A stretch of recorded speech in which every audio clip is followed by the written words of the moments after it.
Olá, o programa Trilha Social, o programa que fala o bem, faz o bem, divulga o bem, começa agora, sempre convidando você para fazer parte dessa grande ciranda do bem.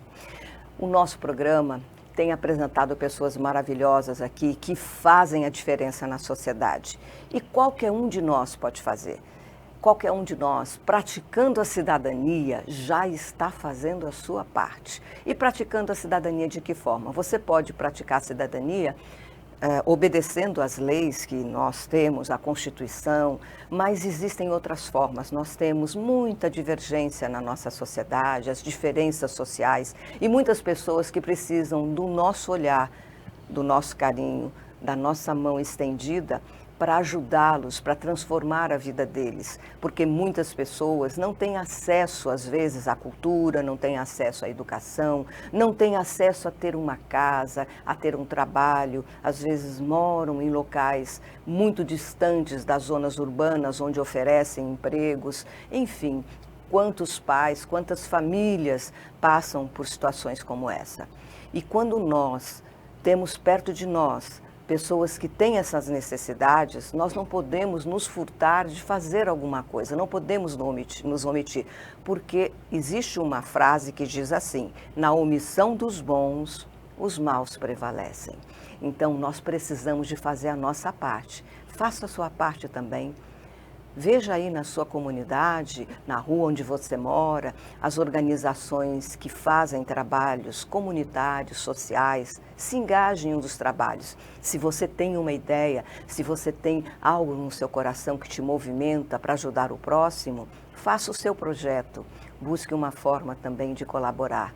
A sociedade precisa também das nossas mãos. E com isso nós podemos mudar vidas. É claro, a gente não vai mudar o mundo todo, mas aquela pessoa que você ajudou pode ser aquela que vai mudar o mundo amanhã. Pode ser aquela que vai fazer a diferença grande no mundo inteiro. Nós nunca saberemos, né?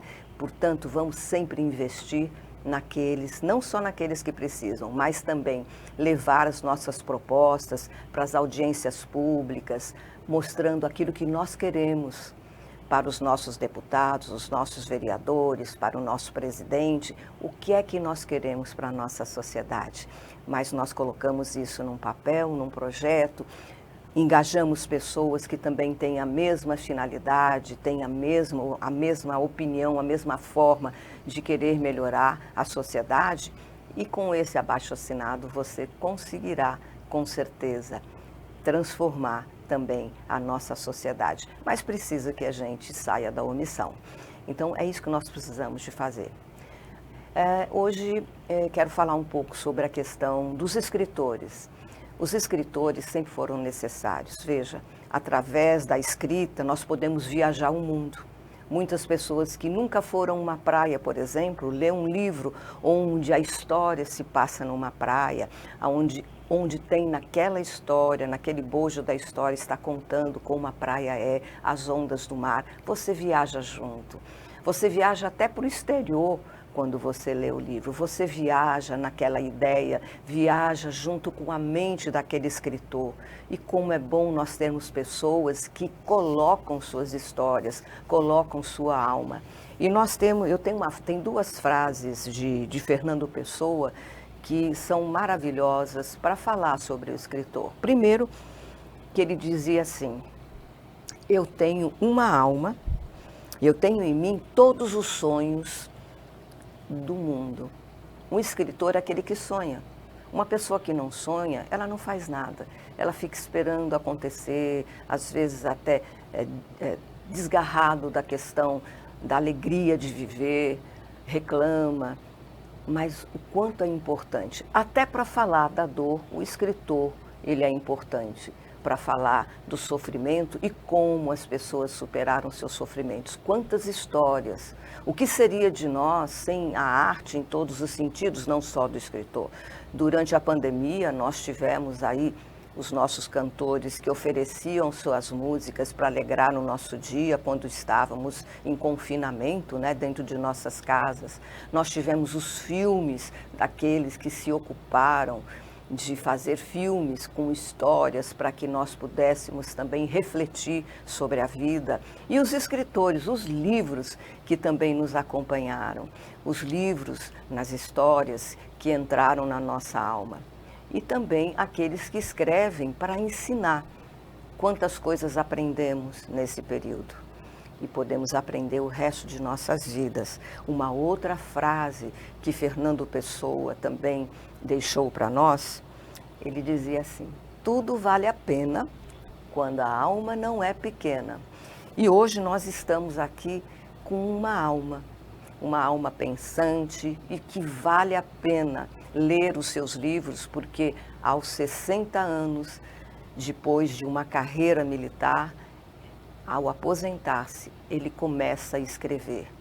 E ele fala de Alagoas, ele conta as histórias, conta os causos nos seus livros, além do que ele deu tanta contribuição para Alagoas, em vários setores. E nós vamos falar agora com um grande escritor e também produtor cultural do nosso estado de Alagoas, Carlito Lima.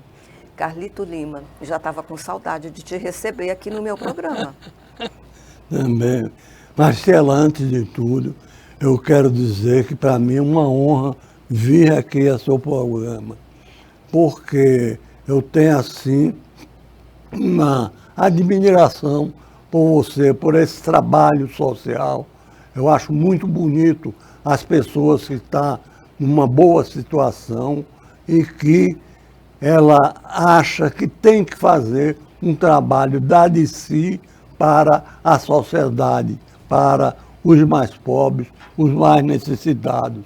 E você, junto com seu André Carnaúba, que meu amigo, aliás, eu estava contando que eu, quando eu tinha 8 anos de idade, entrei do Colégio Marista, e o meu primeiro amigo no Colégio Marista foi José Carneiro Carnaúba, o pai do André, o seu sogro.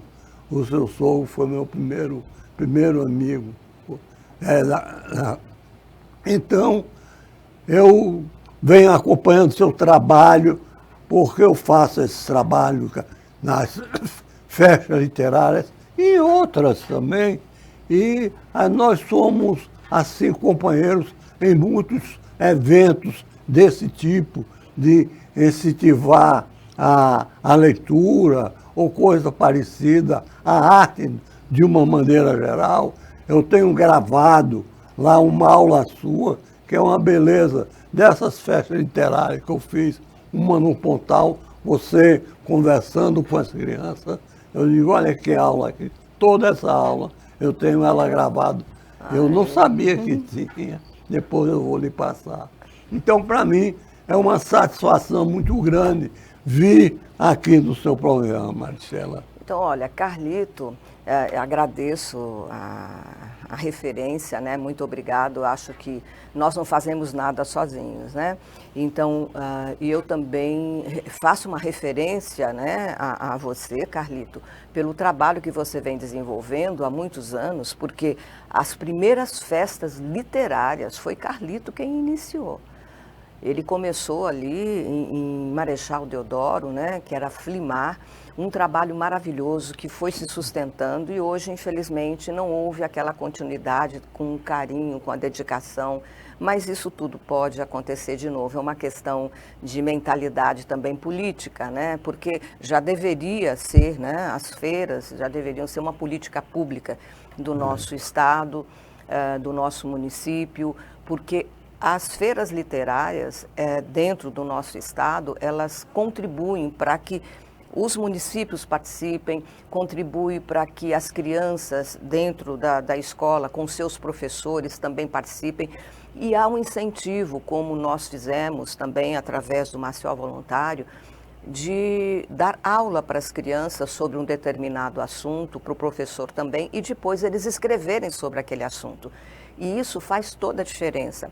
Porque quando nós falamos de cultura, e principalmente cultura de paz, como é que o aluno ele poderá entender a cultura de paz? Participando, fazendo, lendo, escrevendo, fazendo textos.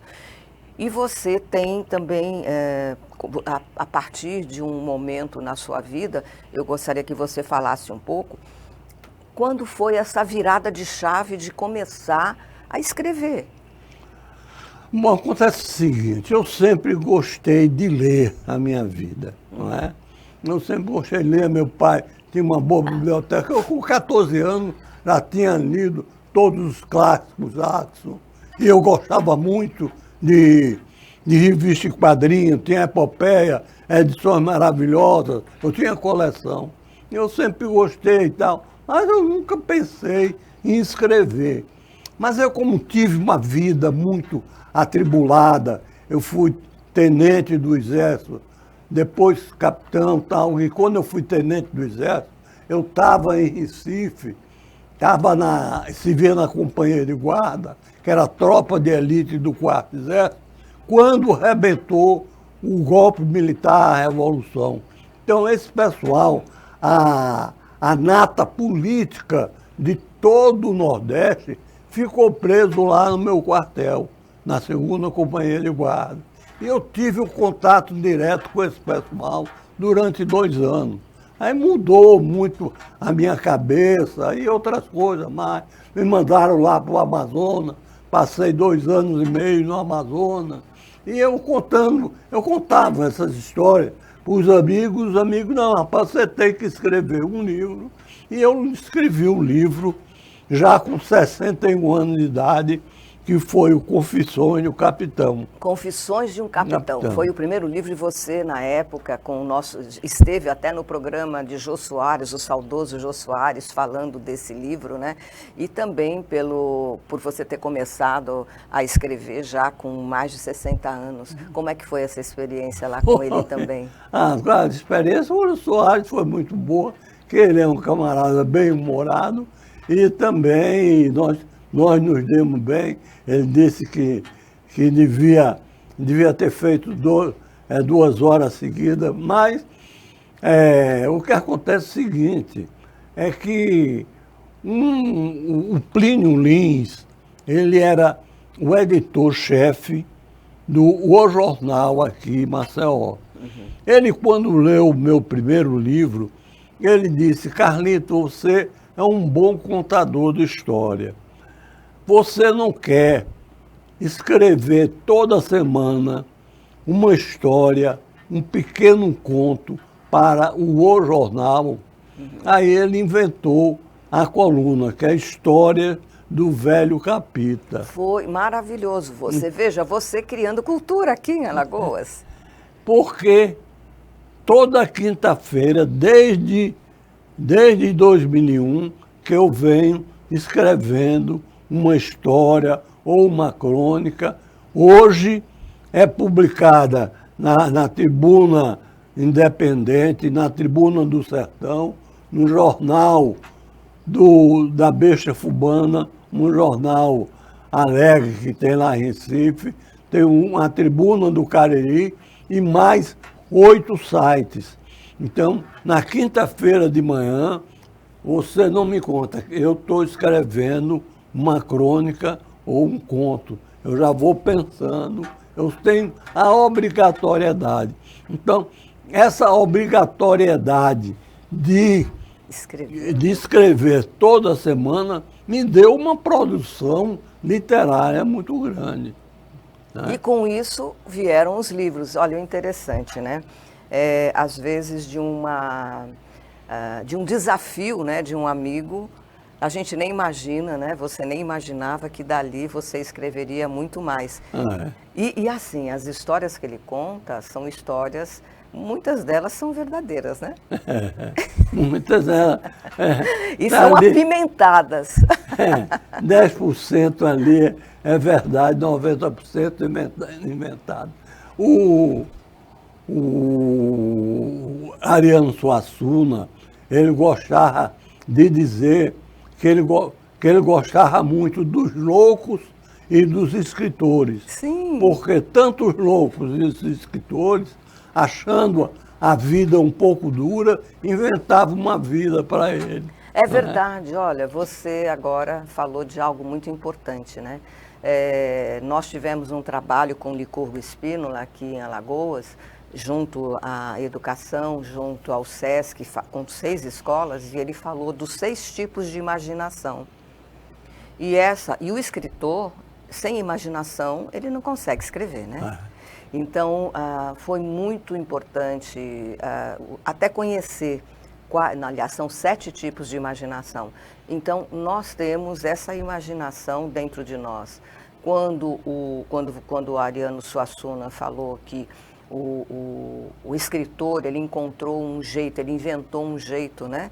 Uma história para ele viver, e é verdade mesmo. Às vezes nós precisamos criar algo dentro de nós para suportar a adversidade da vida, não é isso? Mas eu estou agora numa fase também de escrever romance. Quando se deu a pandemia, eu comecei a escrever um romance. Aí eu escrevi uma trilogia. Foi Manguaba, Mundaú e Jequiá. 3 histórias diferentes e contínuas em 3 livros, agora romanceado. Isso é um romance. Manguaba é de 1920 até 1964. Mundaú é de 64 a 79. E o Jequiá de 79 até o ano 2000. É a história de uma família alagoana. Porque todo o meu cenário é sempre uma família alagoana. Aí, a partir daí, eu comecei a escrever mais romances. E eu já escrevi depois dessa trilogia da Alagoas, eu já escrevi 3 romances. Além dos romances, em média, 25 livros já foram editados. E olha, tem um que vai ser lançado agora.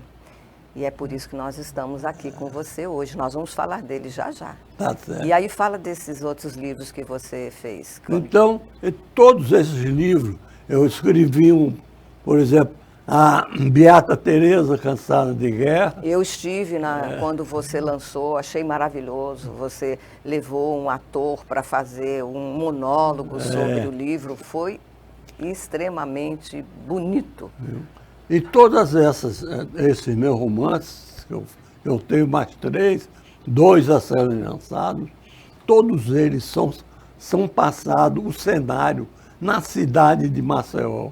Eu vi que não tinha somente um escritor que tinha uma história, um romance que é passado no centro de Maceió, na Rua Boa Vista, na Rua da Alegria, na Rua do Sol, que foi o Graciliano Ramos, que escreveu Angústia, que é passada em Maceió.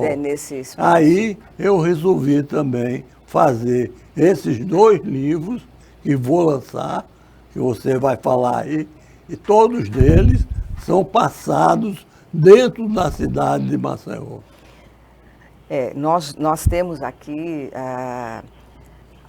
o livro que ele vai lançar agora, chama-se Madame Butterfly. Fala um pouco sobre isso. Olha só, tinha que ser você, tinha que ser Carlito, para ter essa ideia maravilhosa. O caso é o seguinte, eu fiz uma adaptação da ópera Madame Butterfly. Madame Butterfly, a história da ópera, se passa em 1902, no Japão, onde um tenente americano, ele se apaixona por uma japonesa, engravida a japonesa, 3 anos depois, ele vai buscar o filho. Sim. A japonesa entrega a ele o filho e suicida-se.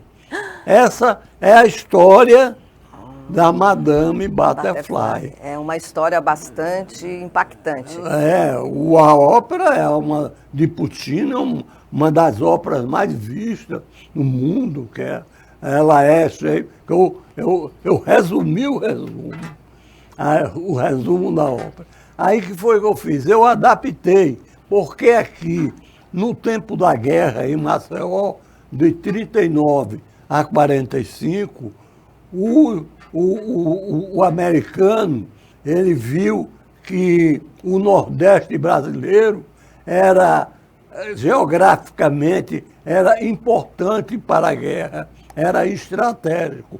Então, já tinha uma ideia dos alemães virem pelo Nordeste, entrar no Nordeste, para depois atacar os Estados Unidos. Entendi. Tinha um plano. Os alemães que queriam conquistar o mundo todo e queriam também invadir os Estados Unidos. Aí os americanos chegaram primeiro, o presidente da República, que era o Vargas, que estava entre apoiar os alemães ou os americanos, terminou apoiando o americano, em troca de Volta Redonda, essa que é a verdade. Muita coisa aconteceu politicamente. Então, ele botou uma base aérea em Natal, os americanos botaram uma base aérea em Natal, e outra aqui em Maceió. Em Maceió era de dirigíveis. Dirigíveis eram aqueles balões que eles iam vigiar, fiscalizar todo o Atlântico Sul para ver se encontrava submarino alemão. Aí eles avisavam para Natal ou para os Estados Unidos. Os caras iam lá, atacavam e derrubavam o submarino alemão. Então, Maceió teve essa participação. E pouca gente conhece, né? Que bom que através da sua literatura nós podemos saber um pouco dessa história. Então, o meu pai, nesse tempo, ele era ele era capitão no 59, que era o 20 BC, ele deixou muita coisa escrita e eu aproveitei. Então, aqui em Maceió ficaram instalados 250 militares americanos. Então, o que é que houve dentro da sociedade, da classe média, né? Uma certa rivalidade dos americanos, que eles vieram soltaram 250 homens aqui, todos uns oficiais, inclusive os americanos, eles alugaram o Clube Fênix Alagoano, a parte de baixo, e ficaram alugados e não deixaram para fazer festa, mas brasileiro não entrava. Olha quanta história que tem ali no... A gente não imagina quanta história guarda o Fênix ali, viu? Né, Alagoano? Então, por isso, levaram um pastoril para dançar lá para os americanos. Eles queriam a nossa cultura, mas não queriam aproximação conosco. Né? Aí um tenente, quando viu de um pastoril a borboleta dançando, eu sou uma borboleta pequenina e feiticeira, ficou apaixonado pela borboleta. E borboleta é butterfly. É butterfly, verdade. Em inglês. E o nome dela era Marina. Então ele se apaixonou pela Marina Butterfly. Se apaixonou, quis casar e... Aí começa a história. Começa a história deles aqui, como era a convivência dos americanos aqui em Maceió. O preconceito, né? Os preconceitos. E eles eram prepotentes demais e tal, as brigas, e houve e tal. E a menina, a Marina Butterfly, ficou apaixonada pelo tenente e tal, e só que eu dou um final, não vai ser igual ao do japonês, a minha Marina Butterfly. Não, isso é que é bom, né? Na cabeça do escritor, ele cria a sua história, ele cria uma nova história e cria aquilo que faz bem a ele e faz bem para quem lê também. Você pode até mudar a história. É isso. O escritor tem essa alma, né, que não é pequena, ela é grandiosa e vai levando para todos nós essas histórias e como é importante. Só essa pequena parte que você nos contou já dá vontade de ver o livro. Olha, eu recebi aqui das mãos de Carlito também uma homenagem que ele vai receber, uma homenagem maravilhosa de Maria Emília Clarke, do Balé Maria Emília Clarke. Você... Carlito, né? O mar quando quebra na praia para Carlito Lima. Veja que você é uma pessoa que traz visibilidade para o nosso estado e também as histórias que você conta fazem diferença na nossa vida. E vai se passar lá no Teatro Gustavo Leite todo o trabalho que ela vai mostrar para vocês. E eu quero agora fazer assim, uma surpresa para você. Eu quero chamar aqui Maria Emília Clarke, que ela fez uma pequena gravação para te homenagear. E, por favor, vocês aí, coloque agora para... Tá. É uma honra convidar vocês para o 53º Trabalho Memorialista do Estado, Quando o Mar Quebra na Praia, enfatizando o escritor, o contador de histórias, o amigo Carlito Lima. Ele que tem uma história contada na primeira parte do espetáculo, que é o balé, da sua infância lúdica, e um repertório clássico no meio desse trabalho, na sequência musical, com as modalidades da escola, traduzindo a sua infância, que vai atingindo a fase adulta e aos dias atuais.